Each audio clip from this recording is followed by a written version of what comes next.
Hello students, welcome to equilibrium science सब। Last video में हमने देखा packing efficiency in simple cubic structure और आज की इस वीडियो में हम देखेंगे packing efficiency in face centred cubic lattice. अब फेस सेंटर्ड क्यूबिक लैटिस में अगर हमें पैकिंग इफिशिएंसी को देखना है तो लास्ट वीडियो में हमने देखा पैकिंग इफिशिएंसी क्या होता है, packing efficiency in simple cubic भी देख लिया। इस वीडियो में हम देखेंगे packing efficiency in face centred cubic and packing efficiency in face centred cubic अगर देखना है तो इसका भी हम लेंगे one of the face.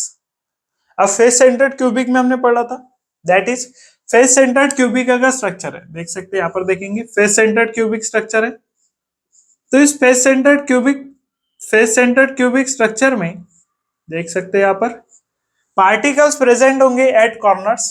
Face centred cubic में पार्टिकल्स प्रेजेंट होंगे एट कॉर्नर्स। इसी के साथ पार्टिकल्स प्रेजेंट होते हैं एट ईच फेस पर पार्टिकल प्रेजेंट होगा एंड जो पार्टिकल होता है हाफ प्रेजेंट होता है इस फेस पर एंड हाफ पार्टिकल कंट्रीब्यूट होता है इसके आगे वाले फेस के साथ। मींस एक यूनिट सेल दूसरे यूनिट सेल के साथ कनेक्ट होगी। One unit cell is connected to another unit cell. अब इस यूनिट सेल के कनेक्शन में जो one unit cell another unit cell के साथ कनेक्शन में, तो यहाँ पर जो फेस पर पार्टिकल होता है इस साइड वाली यूनिट सेल के साथ कंट्रीब्यूट होगा।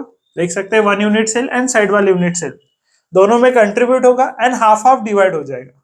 तो इसी तरीके से हमने हाफ पार्टिकल जो प्रेजेंट है हमारा वो वन ऑफ द फेस पर है और हाफ पार्टिकल इसके आगे वाले फेस पर होगा। तो एक पार्टिकल प्रेजेंट है यहाँ पर, ये देख सकते हैं कॉर्नर वाला पार्टिकल आ गया, कॉर्नर पर पार्टिकल प्रेजेंट होता है। ऐसे 4 कॉर्नर्स, टोटल 8 कॉर्नर्स है बट अगर एक फेस लेते हैं तो हमें दिखेंगे 4 कॉर्नर्स। तो इसके जो आगे वाला फेस है वो फेस हमने लिया है, देख सकते हैं आगे वाले फेस को लेंगे और इसी के साथ 2 डायमेंशन में डायग्राम करके अगर सॉल्व करते हैं तो हमें इजी जाएगा, दैट इज डेरिवेशन या फिर पैकिंग इफिशिएंसी फाइंड करना इजी जाएगा इस वाले डायग्राम के साथ। तो इस वाले डायग्राम को ही आपको बोर्ड पेपर में भी ड्रॉ करना है। बोर्ड का पेपर जब भी आप सॉल्व करेंगे सिमिलर डायग्राम आपको ड्रॉ करना है। आपको ड्रॉ करते समय तीनों का जो रेडियस है वो सेम रखना है एंड इसे ऐसा डायगोनली ड्रॉ करना है। देख सकते हैं आप डायगोनली ड्रॉ किया गया है, डायगोनली ड्रॉ करेंगे। यहाँ पर देख सकते हैं ये वाला पार्टिकल रेडियस थोड़ा बड़ा दिख रहा है, इसका थोड़ा छोटा दिख रहा है, लेकिन आपको सेम रेडियस के ड्रॉ करना है पार्टिकल्स को। तो वन ऑफ द फेस हमने लिया, तो एक यहाँ पर देख सकते हैं कॉर्नर वाला पार्टिकल ले लिया हमने, ये 2 कॉर्नर्स पर का particle and 1 corner particle at face. तो इस तरीके से हमने लिया फेस सेंटर्ड क्यूबिक लैटिस का वन ऑफ द फेस। अब देखेंगे हम पैकिंग इफिशिएंसी किस तरीके से फाइंड कर सकते हैं। तो पैकिंग इफिशिएंसी फाइंड करने के लिए हमने लास्ट वाले वीडियो में पैकिंग इफिशिएंसी का फॉर्मूला भी देखा है और पैकिंग इफिशिएंसी का फॉर्मूला होता है total volume occupied by particles. Particles कितना वॉल्यूम ऑक्युपाई कर रहे हैं divided by volume of unit cell. अब यहाँ पर volume of unit cell similar होगा बिकॉज फेस सेंटर्ड क्यूबिक, देख सकते हैं FCC that is face centred cubic structure है, सो वॉल्यूम ऑफ क्यूब आएगा और वो होता है ए क्यूब। अब सिंपल हमें फाइंड करना है volume of particles, volume occupied by particles ने यूनिट सेल में कितना वॉल्यूम ऑक्युपाई किया है। अब इसे फाइंड करने के लिए देख सकते हैं हम जो पार्टिकल्स होते हैं total volume occupied by particles in unit cell, short में लिख लेंगे। देख सकते हैं यहाँ पर total volume occupied by particles in unit cell, इस तरीके से आपको ध्यान में रखना है। अब यूनिट सेल में जो पार्टिकल्स प्रेजेंट है ये पार्टिकल्स स्फेरिकल शेप है। जो यूनिट सेल प्रेजेंट है, यूनिट सेल में जो पार्टिकल्स प्रेजेंट है ये स्फेरिकल शेप है और स्फेरिकल इन शेप है, इसीलिए इनका वॉल्यूम लेंगे 4/3 पाई आर क्यूब। साइड में लिख लेंगे 4/3 pi R cube. Spherical in shape है तो वॉल्यूम ऑफ स्फीयर आएगा 4/3 पाई आर क्यूब। अब यहाँ पर देखेंगे फिर से, यहाँ पर ए एज लेंथ है, आर रेडियस है एंड दोनों में का रिलेशन हमें फाइंड करना है। अगर हमें डायरेक्टली पैकिंग इफिशिएंसी की वैल्यू चाहिए, relation between edge length and radius, आपको ऐसे लिखना है relation between edge length and radius. Edge length के ब्रैकेट में ए लिखेंगे, रेडियस के ब्रैकेट में आर लिखेंगे। Radius of particle, radius of sphere आप लिख सकते हैं। तो इन दोनों का रिलेशन इसलिए चाहिए बिकॉज हम कैंसिल करेंगे एंड न्यूमेरिकल वैल्यू को फाइंड करेंगे। अगर हम इन दोनों को कैंसिल नहीं करते तो ईच टाइम आपको एज लेंथ एंड रेडियस की वैल्यू पुट करके आंसर फाइंड करना होगा, तो काफी ज्यादा टाइम टेकिंग हो जाएगा। इसलिए हम डायरेक्टली न्यूमेरिकल वैल्यू फाइंड करेंगे और इसीलिए फाइंड करेंगे relation between A and R. अब देख सकते हैं यहां पर हमने वन ऑफ द फेस लिया, फ्रंट फेस ले लिया, तो इस फेस को देखेंगे। इस फेस को अगर देखते हैं तो यहाँ पर edge length edge length edge length and edge length देख सकते हैं। वन ऑफ द फेस हमने लिया तो इसे एज लेंथ, ये सभी एज लेंथ हो जाएगी। तो यहाँ पर लिख सकते हैं ए एंड ए। अब अगर हम देखते हैं ए इज इक्वल टू 2r, यहाँ पर नहीं है, बिकॉज यहाँ पर पार्टिकल भी रखेंगे तो भी हमें रिलेशन के लिए इस जो सेंटर में, फेस के सेंटर में उस वाले पार्टिकल को कंसीडर करना है। फेस के सेंटर में जो पार्टिकल है उस पार्टिकल को कंसीडर करके हमें फाइंड करना है relation between edge length and radius. सिर्फ कॉर्नर के पार्टिकल से हम नहीं कर सकते। इस बार जो सिंपल क्यूबिक में हमें सिंपल सा रिलेशन मिला था a is equal to 2r, because वहां पर पार्टिकल कॉर्नर पर थे, यहाँ पर फेस पर पार्टिकल है, इसीलिए फेस वाले स्पीयर को या फिर फेस वाले पार्टिकल को हमें कंसीडर करना है और इसीलिए हम डायरेक्टली नहीं फाइंड कर सकते, डायगोनली हमें लेना होगा। अब जब हम डायगोनली लेंगे, डायगोनली देख सकते हैं पार्टिकल्स भी डायगोनली प्रेजेंट है, तो direct relation between edge length and radius हमें नहीं मिल सकता। अब यहाँ पर देखेंगे, यहाँ पर सेंटर से अगर देखें तो एक रेडियस इधर आ गई, एक रेडियस इधर आ गई, दैट इज डायमीटर। डायगोनल से अगर देखेंगे तो डायमीटर आ रही है, means 2 times the radius. Face particle को अगर देखें तो फेस वाले पार्टिकल का पूरा डायमीटर आ रहा है, डायमीटर इक्वल टू होता है 2 टाइम्स द रेडियस। यहाँ पर रेडियस आएगी एंड यहाँ पर आएगी रेडियस, बिकॉज ये पार्टिकल सेंटर से डिवाइड होगा एंड सेंटर से कुछ पार्टिकल आएगा इस वाले यूनिट सेल में एंड बाकी अदर यूनिट सेल के साथ कंट्रीब्यूट होगा। ये जो बाहर वाला पार्ट है ये अदर यूनिट सेल के साथ कंट्रीब्यूट होगा एंड इस वाले पार्ट, ये वाला जो पार्ट है ये आएगा इस वाले यूनिट सेल में एंड कंट्रीब्यूट कर रहा है रेडियस। देख सकते हैं यहाँ पर रेडियस इतना डिस्टेंस होगा। सिमिलर इस वाले एंड पर भी होगा, इतना पार्टिकल कंट्रीब्यूट होगा इस वाले यूनिट सेल में एंड यहाँ पर डिस्टेंस देख सकते हैं रेडियस। सो यहाँ पर 4 टाइम्स द आर है और 4 टाइम्स द आर है AC। देख सकते हैं A से C तक का डिस्टेंस 4 टाइम्स द आर है, लेकिन AC is not a edge length. AC edge length है क्या? अभी नहीं है। पिछले वाले यूनिट सेल में AB जैसा पार्टिकल AB था, कंसिडर कर सकते हैं आप। पिछला वीडियो देखेंगे सिंपल क्यूबिक में, यहाँ पर एक पार्टिकल था, यहाँ पर एक पार्टिकल था, दोनों को जोड़ के बनाया तो वहां पे एज लेंथ आ रहा था, पर यहाँ पर AC एज लेंथ नहीं है, डायगोनल है। अब डायगोनल अगर है तो सिंपल क्यूबिक में अगर हम देखें तो सभी एंगल्स 90 डिग्री होते हैं। अब इसे फाइंड करने के लिए हमें पाइथागोरस थ्योरम लगाना होगा, बिकॉज यहाँ पर आ रहा है डायगोनल और यहाँ पर एंगल है 90 डिग्री। 90 डिग्री है इसीलिए हम लेंगे इसे पाइथागोरस थ्योरम से। डायगोनली आ रहा है तो डायगोनली अगर देखें इन ट्रायंगल, ट्रायंगल देख सकते हैं कौन सा है, ADC। In triangle ADC angle ADC equals to 90 degree. ADC में एंगल D, एंगल जो D है 90 डिग्री, इसीलिए by Pythagoras theorem PT Pythagoras theorem ले लेंगे एंड पाइथागोरस थ्योरम से हम लिख सकते हैं दैट इज हाइपोटेनस। अब जो 90 डिग्री के आगे है, अगर आप पाइथागोरस भूल गए होंगे तो देखिए इधर ध्यान से, जो 90 डिग्री के आगे है उसे कहेंगे हाइपोटेनस, जो सामने आ रहा है 90 डिग्री के उसे कहेंगे हाइपोटेनस। एंड पाइथागोरस थ्योरम होता है hypotenuse square equals to side square. अब साइड कौन सी है, AD एंड DC। अब साइड कौन सी है, AD एंड DC, सभी का करना होगा स्क्वायर, साइड्स की एडिशन करनी होगी।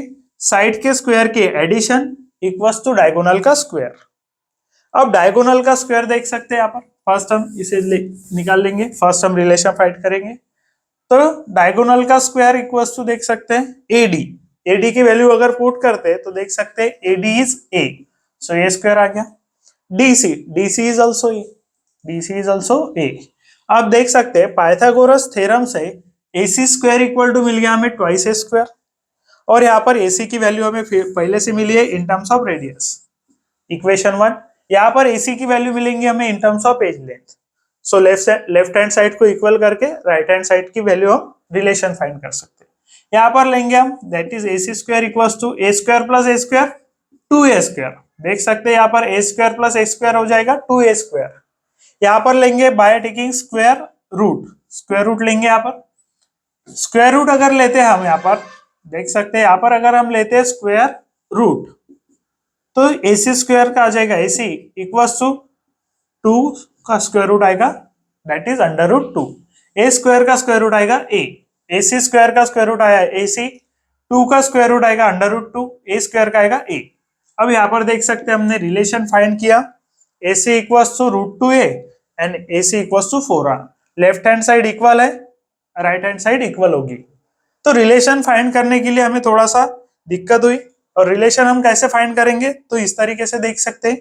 AC की वैल्यू हमें फाइंड करना है बिकॉज 4R रेडियस कितनी है हमारी 4R है और डायगोनल की रेडियस है 4R। AC ये डायगोनल है एंड डायगोनल की रेडियस है 4R, इसीलिए डायगोनल का वैल्यू फॉर एज लेंथ आ जाएगा रूट 2A। अब डायरेक्टली नहीं था इसलिए रिलेशन पर से निकालना पड़ा।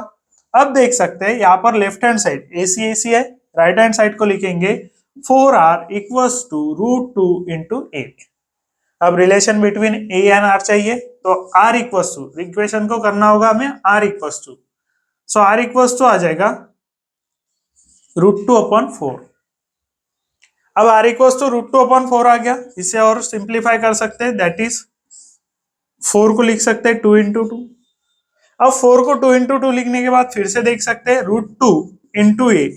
4 को हमने 2 इंटू 2 लिखा और लिख सकते हैं इसे रूट 2 इंटू रूट 2। 2 को लिख सकते हैं रूट 2 इंटू रूट 2। अब ये सिंपल मैथमेटिक्स है। 4 को हमने लिखा 2 इंटू 2 और 2 इंटू 2 को लिखा हमने रूट 2 इंटू रूट 2। अब यहाँ पर देख सकते हैं रूट 2 हो जाएगा cancel and R is equal to आएगा A upon 2 root 2। R is equal to आएगा A अपॉन 2 रूट 2। अब R की वैल्यू हमें मिल गई in terms of edge length. R की वैल्यू मिली in terms of edge length. अब हमें फाइंड करना है दैट इज रिलेशन या फिर पैकिंग इफिशियंसी। रिलेशन तो हमने फाइंड कर लिया, अब फाइंड करेंगे पैकिंग इफिशियंसी। अब पहले volume of particle in unit cell, volume of one particle देख सकते हैं यहाँ पर। वॉल्यूम ऑफ फर्स्ट फाइंड करेंगे वन पार्टिकल, फर्स्ट हमें वन पार्टिकल के लिए फाइंड करना है, बाद में हम फाइंड करेंगे टोटल वॉल्यूम। तो वन पार्टिकल के लिए अगर वॉल्यूम देखते हैं तो 4/3 pi R cube, because particle spherical in shape है और इसीलिए वॉल्यूम देख लिया था हमने पहले 4/3 pi R cube. Because particles spherical है शेप में इसलिए वॉल्यूम लेंगे volume of sphere. Volume of one particle in unit cell, यहाँ पर रेडियस की वैल्यू पुट कर सकते हैं 4/3 पाई। रेडियस की वैल्यू है A upon 2 root 2, A upon 2 root 2 and 2 root 2 का हमें करना है क्यूब। तो देख सकते हैं 4/3 पाई 2 रूट 2 का क्यूब अगर करते हैं तो A cube that is A का क्यूब आ जाएगा A क्यूब, 2 का क्यूब आएगा दैट इज 8 एंड रूट 2 का अगर क्यूब देखे तो रूट 2 क्यूब देख सकते हैं रूट 2 आ जाएगा क्यूब। अब यहाँ पर देखेंगे 4 2 आ जाएगा 8, 4 2 8 आ गया, देख सकते हैं यहाँ पर 4 से डिवाइड होगा 8 को, 4 2 आ जाएगा 8 पाई A क्यूब, फिर से आया पाई A cube upon 3 into 2 into. अब देख सकते हैं रूट 2 क्यूब, रूट 2 को लिख सकते हैं हम 3 times multiplication of root 2, 3 time multiplication of root 2 हमने लिखा।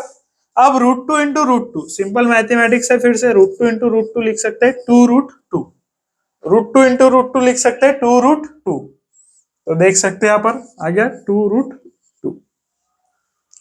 ये होगा वॉल्यूम ऑफ वन पार्टिकल, देख सकते हैं यहाँ पर volume of one particle pi A cube upon 3 into 2 6 into 2 आ जाएगा 12 रूट 2। तो आपको यहाँ पर वैल्यूज याद रखना है that is radius and edge length का रिलेशन। इसके बाद आपको यहाँ पर भी देख सकते हैं ए भी एक रिलेशन है रेडियस एंड एज लेंथ का, ए रिलेशन भी पूछ सकते हैं डायरेक्टली या फिर सॉल्व करने के बाद ए रिलेशन भी पूछ सकते हैं। Volume of one particle in simple cubic in face centred cubic unit cell यहाँ पर आ गया। अब हमें चाहिए total volume of particle in unit cell. अब अगर आपने सभी वीडियोस को अच्छी तरीके से देखा है तो हमने आपको सॉल्व करके दिया है number of particles in simple cubic, in body centred cubic and in face centred cubic. और फेस सेंटर्ड क्यूबिक में नंबर ऑफ पार्टिकल्स होते हैं 4। फेस सेंटर्ड क्यूबिक में नंबर ऑफ पार्टिकल्स होंगे 4। 4 पार्टिकल्स प्रेजेंट है, तो देख सकते हैं 4 पार्टिकल्स प्रेजेंट है, इसीलिए 4 से मल्टीप्लाई करेंगे 1 पार्टिकल के वॉल्यूम को। टोटल 4 पार्टिकल्स प्रेजेंट होते हैं फेस सेंटर्ड क्यूबिक में एंड 4 पार्टिकल से मल्टीप्लाई करेंगे 1 पार्टिकल के वॉल्यूम को। देख सकते हैं पाई ए क्यूब अपॉन 12√2। और इसे सॉल्व करने के बाद सिंपल कैलकुलेशन है, यहाँ पर देख सकते हैं 4 से अगर डिवाइड करते हैं 12 को तो 4 3 आ जाएगा 12। So total volume of particles in face centred cubic unit cell is pi A cube upon 3√2। देख सकते हैं ए बी वैल्यूज बहुत बार एग्जाम में पूछी गई है, तो इन सभी वैल्यूज को आपको ध्यान में रखना है। अब आपको सिंप्लीफाइंड करना है packing efficiency and packing efficiency इतनी सभी वैल्यूज फाइंड करने के बाद इजी हो जाएगा। अब पैकिंग इफिशिएंसी का फॉर्मूला क्या है? Total volume occupied by particle in unit cell divided by volume of unit cell. और यूनिट सेल का वॉल्यूम हमने पहले ही देख लिया है, दैट इज यूए क्यूब। यूनिट सेल के वॉल्यूम से आपको डिवाइड करना है and total volume occupied by particles in unit cell को डिवाइड करना है। सो न्यूमरेटर में आ जाएगा pi A cube upon 3√2। Pi A cube upon 3√2। Packing efficiency percentage में होती है, मल्टीप्लाई पाएगा 100। अब यहाँ पर देख सकते हैं total volume of particles in unit cell numerator में and volume of unit cell denominator में। अब यहाँ पर देख सकते हैं 3√2 डिनोमिनेटर में, तो इसे होल डिनोमिनेटर में लिखेंगे तो आ जाएगा pi A cube upon 3√2 into ए। 3√2 को हमने होल डिनोमिनेटर में लिया, ए क्यूब इंटू आ जाएगा 100। ए क्यूब कैंसल हो जाएगा, देख सकते हैं यहाँ पर ए क्यूब हो जाएगा कैंसल। वैल्यू बची पाई अपॉन 3√2 इंटू 100। और इस वाले वैल्यू को आपको सॉल्व करते नहीं बैठना है, इस वाले वैल्यू का आपको डायरेक्टली आंसर लिखना है एंड इस वाले वैल्यू का आंसर होता है 74%। पैकिंग एफिशिएंसी परसेंटेज में होगी, इसका वैल्यू आएगा 0.74। 100 से मल्टीप्लाई करेंगे तो हो जाएगा 74। सो 74% पैकिंग इफिशिएंसी होती है फेस सेंटर्ड क्यूबिक लैटिस में। तो कल जब हमने सिंपल क्यूबिक पढ़ा था वहां पर हमारी पैकिंग इफिशिएंसी आई थी 52.36 या फिर 52.4 एंड आज वाले देख सकते हैं आज हमने पढ़ा फेस सेंटर्ड क्यूबिक और इसमें हमारी पैकिंग इफिशिएंसी आई है दैट इज 74%। यहाँ पर कौन सी वैल्यूज आपको ध्यान में रखना है? तो फर्स्ट तो मैंने बता दिया relation between radius and edge length, तो देख सकते हैं दोनों में से कोई भी वैल्यू आप याद रख लीजिए, बाकी आप सिंपल मैथमेटिक्स करके सॉल्व कर सकते हैं। यहाँ पर आपको दूसरी वैल्यू याद रखना है वॉल्यूम ऑफ 1 पार्टिकल के unit cell FCC unit cell में 1 पार्टिकल का वॉल्यूम कितना है, टोटल वॉल्यूम कितना है पार्टिकल्स का, पैकिंग इफिशिएंसी कितनी है, इतनी सभी वैल्यूज को आपको अच्छी तरीके से ध्यान में रखना है। तो देख सकते हैं पैकिंग इफिशिएंसी देख लिया हमने फेस सेंटर्ड क्यूबिक में। अब आपके लिए ये फेस सेंटर्ड क्यूबिक में कुछ वैल्यूज मैंने जो बताए वो एमएसटी सीईटी में आपको यूज में आएगी एंड जो डेरिवेशन है वो आपको यूज में आएगा फॉर बोर्ड एग्जाम। तो आपको अच्छी तरीके से इस वाले टॉपिक को पढ़ लेना है बिकॉज बोर्ड एग्जाम में भी उतना ही इंपॉर्टेंट है एंड एमएसटी सीईटी में भी उतना ही इंपॉर्टेंट है। देख सकते हैं